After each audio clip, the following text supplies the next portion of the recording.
Hello everyone, I'm Vivi and let's take a look at Crash Team Rumble. This is the new upcoming iteration of Crash Bandicoot.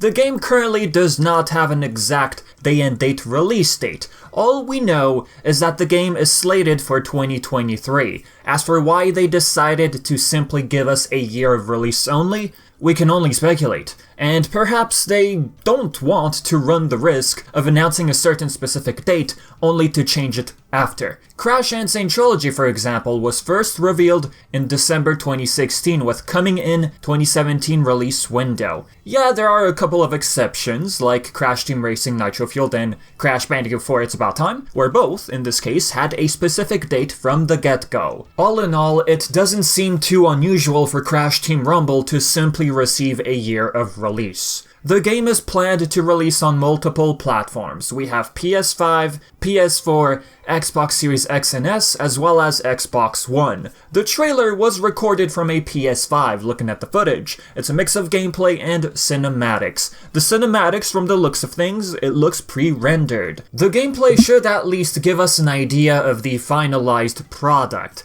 I gotta say, the fur texture on Toys for Bob's designs, it looks pretty cool. Now, you might be curious about the absence of PC and Nintendo Switch versions. Well, again, going off the history of releases and ports, a Switch and PC release later down the line sounds like the most plausible scenario. Crash Insane Trilogy, which was a PlayStation-timed exclusive, for example, received its Xbox, Switch, and PC ports 1 year later. Crash 4, in this case, received other ports almost 6 months after its release. So now, what is Crash Team Rumble all about? Before we answer that specifically, reminder that this type of game was teased on and off for 2 years, be it in-game, image by developer commentary, Easter eggs, Twitter, you name it. Crash Team Rumble was formerly known as Wumpa League, and many already had an idea of what this game would be about, a party or team-based multiplayer style game. So now, it's finally here and let's dive into it. Crash Team Rumble. According to its official press release, the game is an all-new 4v4,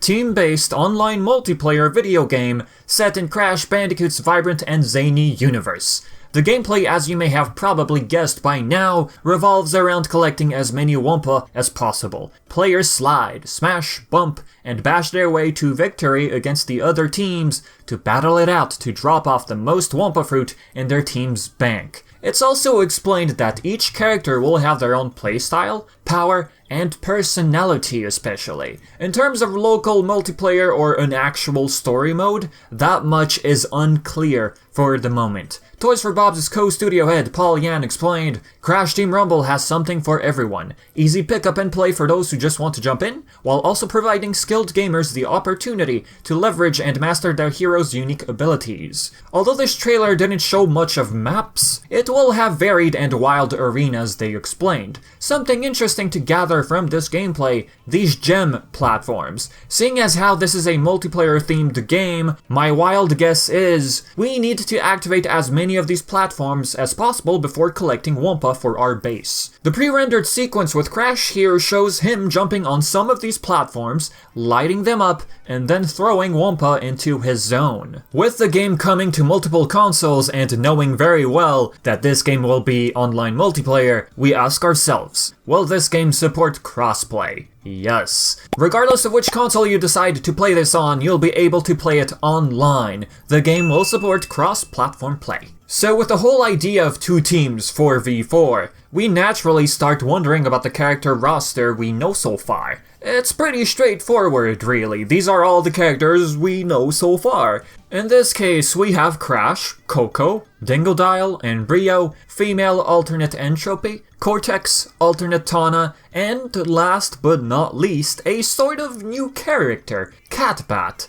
I'm saying sort of since this character was shown upon 100% completion of Crash 4. You can see them right there in the background. As for the name's source, CatBat, we have one of Crash 4's artists, Nicholas Cole, tweeting about this character they've worked on. CatBat, for those curious, was referred to as them, they, during the design process. And since we're talking about CatBat, maybe you've seen this official screenshot where this character's outfit is different. I thought the lighting was playing tricks on us, but the color scheme really looks different compared to the default one. Eyelashes here look, I guess, more present, but it's the same as default. It simply depends at which angle you look at this character. Skins have been a thing since Crash Team Nitro-Fueled. Crash 4 had it. So CTRB in this case, short for Crash Team Rumble, I like it, CTRB. If we have skins in this game, it really wouldn't surprise us. If not for skins, CatBat's different attire could have to do with their set of different playstyles. Perhaps each outfit could introduce us to a new mechanic. We do notice Embryo in his normal form and mutant form.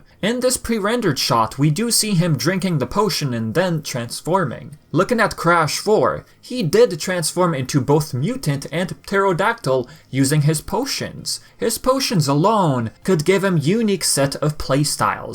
So again, seeing CatBat in different attire could simply reflect on their unique set of abilities perhaps. Looking at this screenshot, we have a bunch of time relics placed randomly throughout this arena.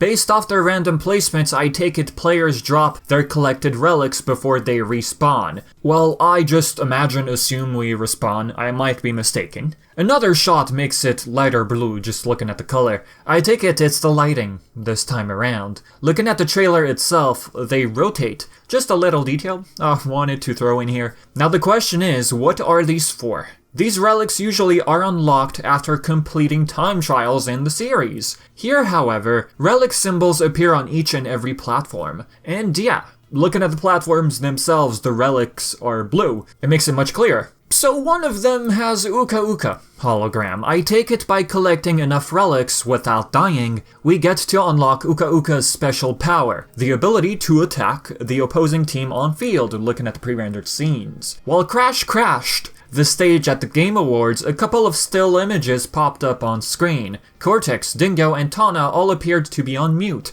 but what's interesting to look at are the backgrounds. Cortex appears to be somewhere in Cortex Island. My guess would be a level called Nitro Processing, judging by the platform he's standing on. It does seem to match that level's aesthetic. As for Tana's location, the color scheme and surroundings seem to match the Hazardous Wastes A Real Grind level, especially with the light blue skybox. As for Dingo, we have his diner with what seems to look like a building in the back. I take it we're looking at a night version of level Rush Hour, where Dingo was taken aback by his diner thriving and having success in this dimension. The snacks dimension to be more precise. All in all, these still images could be potential hints at other arenas or maps for Crash Team Rumble. Lastly, an interesting find was brought to our attention on Twitter. When you visit the official website for Crash Bandicoot, you notice an interesting backdrop. This right here. These icons appear to belong to almost all the characters we've seen so far. Now there are a few which give rise to curiosity. First and foremost, the wing.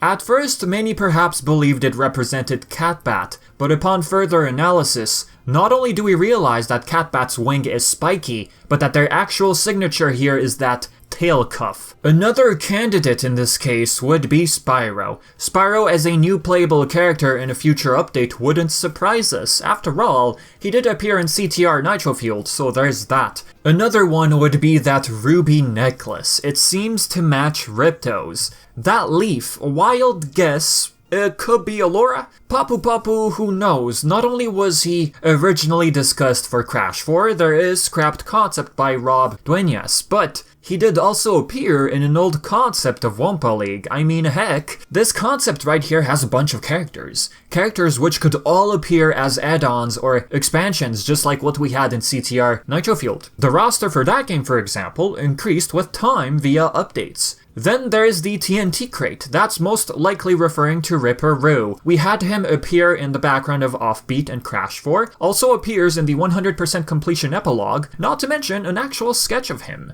Another one would be the official artbook of Crash 4. Run It By You had Ripperoo originally planned. What this tells us? The chance of Ripperoo finally appearing is very high. So, with that said and done, that's a wrap for today's video. As always, thank you for watching and for the support on Patreon. You're all awesome. Thank you so much. And as usual, I've been Vivi, and until next time.